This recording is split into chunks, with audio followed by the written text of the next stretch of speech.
Hi, my name is Sherry Shabowski, and I'm an emergency medicine physician with 35 years of experience who recently retired. In my last years of practice, I began teaching pathophysiology and histology in a post-baccalaureate program, and it turns out I really like it. I have always been a clinical educator, but this was a different challenge. To be fair, I didn't think I would be able to quit medicine cold turkey, so here we are. And I am very happy to be contributing to the education of the next generation of medical professionals. In my opinion, clinical correlations are the best way to learn anatomy and physiology because you realize managing the medical problem requires a solid understanding of the anatomy and the physiology. It gives you a reason to study the details in order to understand the disease. Welcome to Medical Education in Minutes, where I will make learning fun.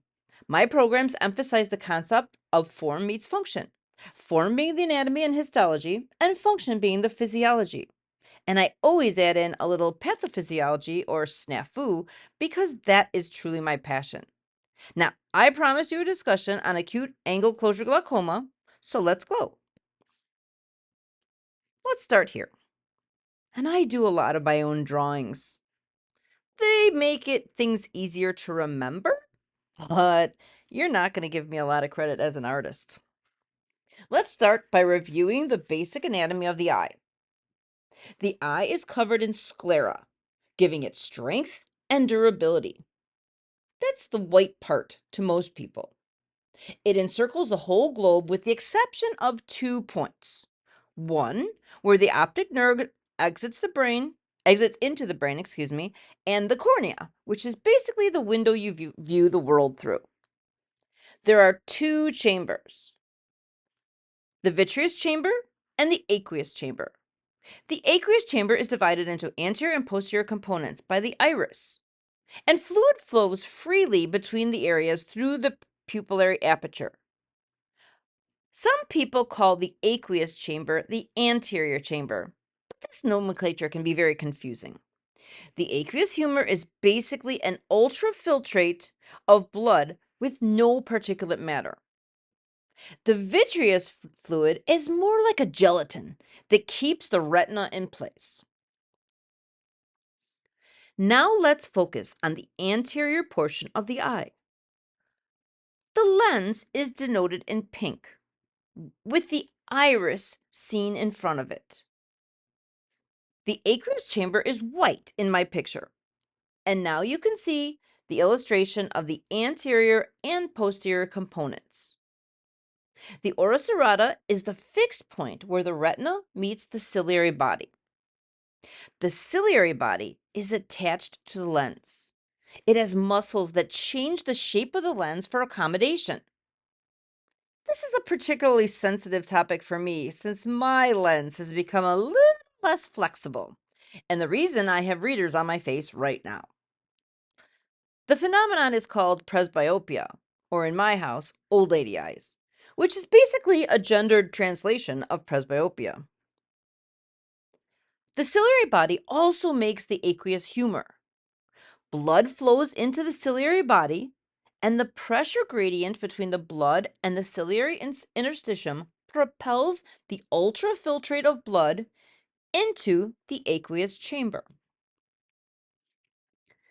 This part is truly fascinating. I'm not even sure I completely understand how it works, but let's give it a try. This is a microscopic view of the cornea. The external surface is made of stratified squamous epithelium. That is the protective epithelium, which covers all the surfaces on your body that are at high risk of abrasion. The next layer is the Bowman's layer, followed by the stroma, which is made of architecturally significant organization of collagen fibers. Descemet's membrane is next, followed by the endothelium, which is made of a simple cuboidal epithelium which regulates fluid and the nutrient supply from the aqueous to the cornea. I mean, the cornea is avascular. It's got to get its nutrition from somewhere. The most fascinating part is that with all these layers, the cornea remains perfectly clear. That doesn't even make sense. This is based on the orientation of the collagen fibers. If the cornea becomes swollen or fluid tracks into these layers, the orientation is disrupted and it is no longer clear. It appears steamy. We'll come back to that later. As I said earlier, the corneal epithelium is made of stratified squamous epithelium built for protection against abrasion. The epithelium is highly innervated by the ophthalmic branch of the trigeminal nerve. It is one of, if not the most sensitive part of your body, as anyone who has ever had a corneal abrasion can tell you. Okay, let's talk aqueous fluid circulation.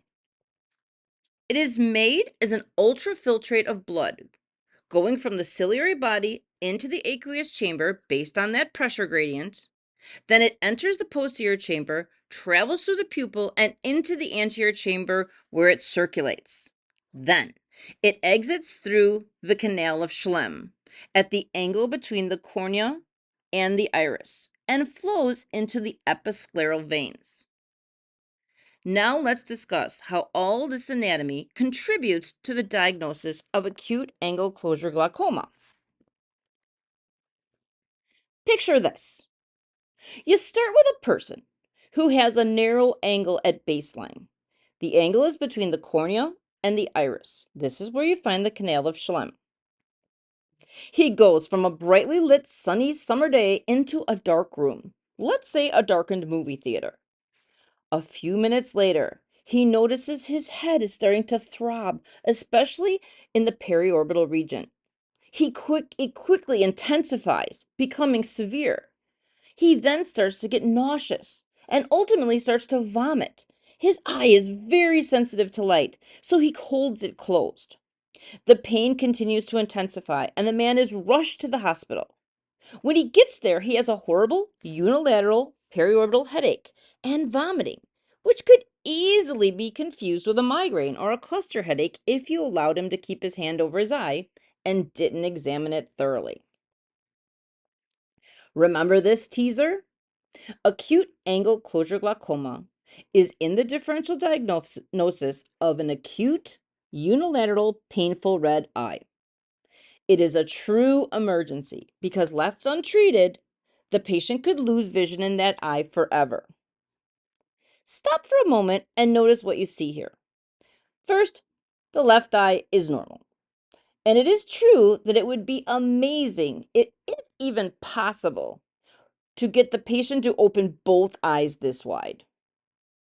The conjunctiva is very red in the affected eye, especially right around the edge of the cornea.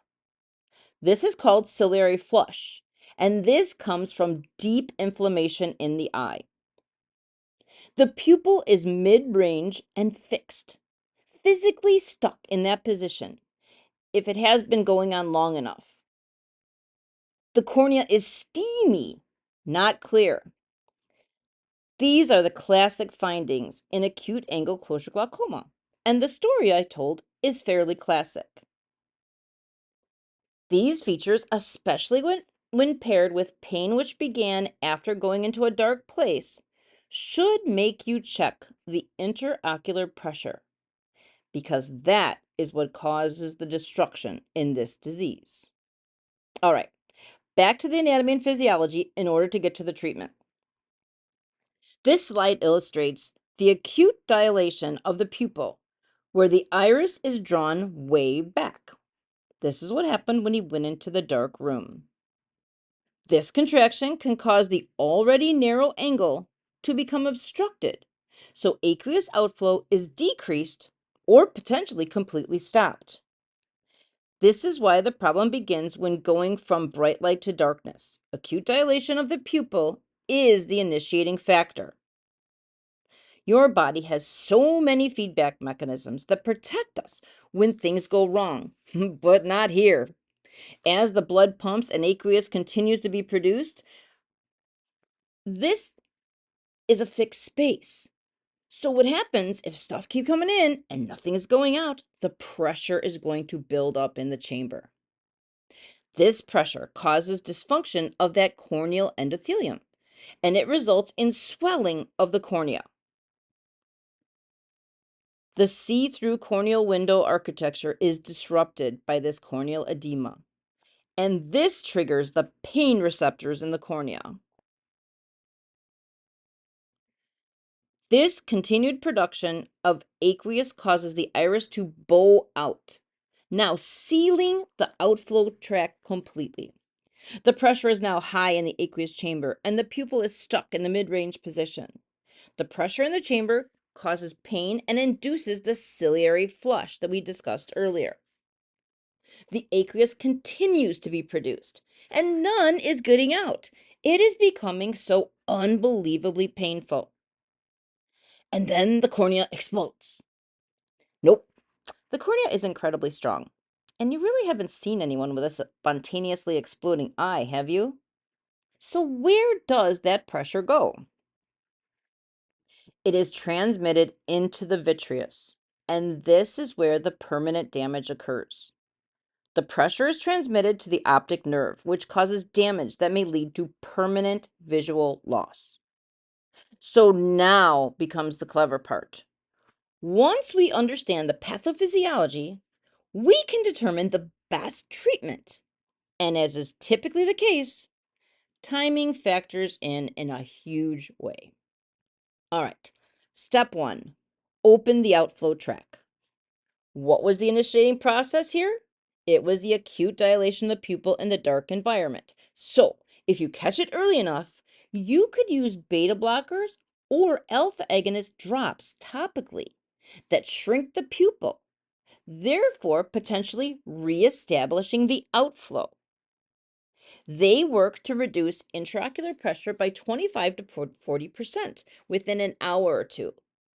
But once the iris is physically restricted, they will not have as strong of an effect. So if you could get these drops in early, you could make a huge difference.